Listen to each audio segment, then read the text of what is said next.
This is the first time I'm in front of on a non-Zoom conference, so I'm a little nervous, so forgive me. So today I'm going to talk about some of the work we're doing in SARS-CoV-2. So the pandemic in the US can really be characterized into sort of three distinct phases. You have the first wave where the virus was first introduced. There was the enforcement of non-pharmaceutical interventions, following which there was a relaxation and there was an increase in cases. There was a very big winter wave, a very small surge in cases because of the B117 or alpha lineage, and of course the current ongoing wave of infection because of Delta. In this talk, I'm going to talk about the emergence of SARS-CoV-2 during the first wave, specifically focusing on New Orleans in Louisiana. Here I'm showing you the number of cases per capita for three metro areas, New Orleans, New York, and Seattle. You see that compared to the other two metro areas, New Orleans had the first wave of infection in New Orleans started early and rose very quickly. The first case of COVID-19 in New Orleans was reported on March 9th. And here I'm showing you the progress of the epidemic during the first wave. So typically in our lab, we do sort of genomic epidemiology studies where we try to reconstruct the spread of a virus. So as with any genomic epidemiology project, the first thing we did was go in and sequence genomes. We sequenced about 152 viral genomes. And you can see the temporal distribution of these genomes here. I think we sequenced in total about 1% of the total cases in the first wave. We've tried to sort of match the number of cases over time, but obviously we're undersampled.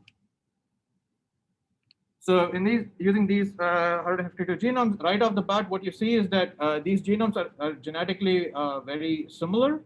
If you look at the clade composition per state, Louisiana is very homogeneous compared to all the other states. In fact, the clade composition in Louisiana is most comparable to cruise ships like the Diamond Princess and Grand Princess, showing that there was probably very few introductions of the virus into Louisiana, and they were probably genetically very similar. Next thing we did was we sort of took those genomes from Louisiana, combined it with the representative set of genomes from the global diversity, bring it about 1,500 genomes, and we reconstructed, we did sort of like a phylogenetic analysis. And indeed, we see that all the genomes from New Orleans sort of fall into this one clade, showing that there was only really one introduction into Louisiana, with the TMRCA, or the time to the most recent common ancestor, the median of 13 February. Now, time to the most recent common ancestor, TMRCA, and time of introduction are sort of two different things. From this schematic from Duplessis et al., if you look at this clade here, you see that A is the most recent common ancestor of genomes 1 to 6, and the TMRCA is sort of marked here. However, the introduction could have happened anywhere along this branch. A really represents the time at which the virus was actually transmitted. So in order to actually tease apart the time of introduction, we also reconstructed the geographic spread of the virus. And we see that the first jump into New Orleans actually had a median time of February 11th, which is 2 days before the actual TMRCA. When we look at the source of where this one jump comes from, we see that most of the time this jump actually comes from Texas, showing that the epidemic in New Orleans is connected to Texas. I say connected to very carefully because early in the pandemic, our sequence sampling was not great. So it's very possible that we missed an intermediate location X. So the virus moved from Texas to X to New Orleans, but because we didn't sample X, we would just assume it moved from New Orleans from Texas to New Orleans. So in order to provide like a secondary line of evidence to see if New Orleans and Texas were connected, we looked at travel risk. We computed travel risk by looking at the daily number of infections and using human mobility between locations. And when we look at the risk of import into New Orleans in week 7, which is when we estimate the first introduction happened, you see that Texas is among the top 2 places with the highest risk of importing the virus into New Orleans.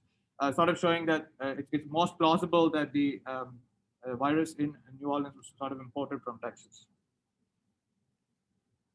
I mentioned that we sort of modeled the daily number of infections. We did this based from the daily deaths because early in the pandemic, testing rates were not great. So we assumed that the number of reported daily deaths is less biased. So we modeled the number of infections.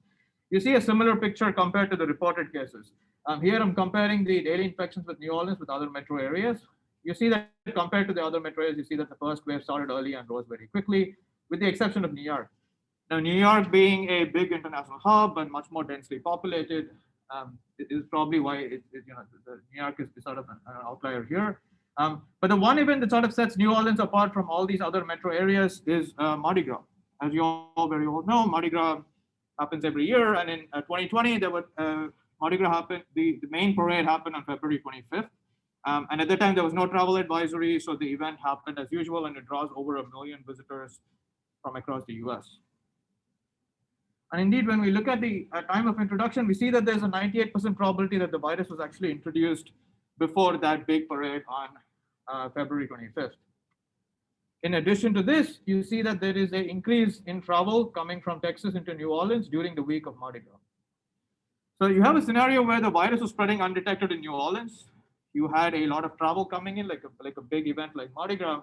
And so we actually estimated the number of infections that would have been caused on February 25th, or the day of the big parade during Mardi Gras itself. We did this by sort of looking at the cumulative number of infections and simulating the number of cases you would have with just one single introduction. And we see that there's a 98% probability that at least 100 infections occurred on Mardi Gras day itself, showing that Mardi Gras was indeed a super spreading event and was probably the primary cause for the early and quick rise of the first wave of infections in New Orleans. Now, in lineage growth is really a function of epidemiology and inherent biological properties of a given viral lineage. In this plot here, I'm showing, in the x-axis, I'm showing you the mean lineage growth rate, which is the growth rate of any lineage in a given location from the first time it was found in the location until it reached the peak.